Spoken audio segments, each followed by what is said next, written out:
State election looms inevitably. In the studio with me, the Planning Minister, Matthew Guy. Morning. Good morning, Neil. And the Shadow Attorney-General, Martin Pakula. Good morning, Neil. Martin Pakula, you were the subject of a page 3 story in the Herald Sun today saying you received more than $12,000 in election campaign donations from a union slush fund. True? Well, yes, and as I said earlier, you can put the word slush in front of anything and make it sound nefarious.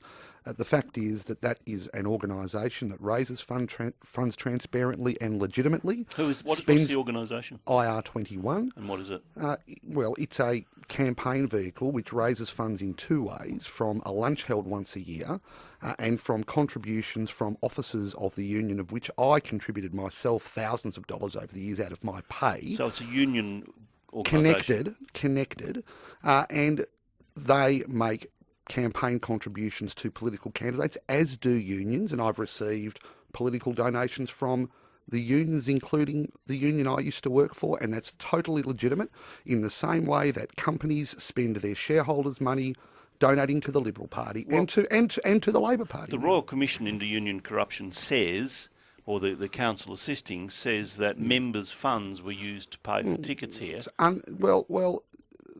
The vehicle was set up specifically for the purpose of not using union money to run political campaigns. So it's not using members' funds, isn't it? No.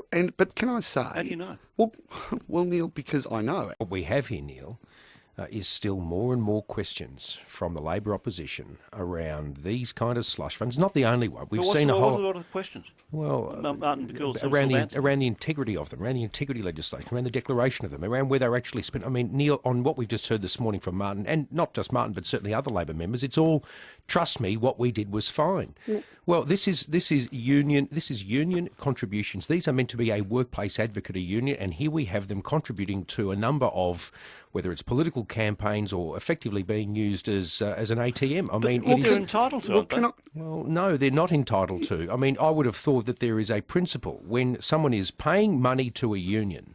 If you're paying money to someone to stand up for you in the workplace, you're not paying money for them to head to the tennis.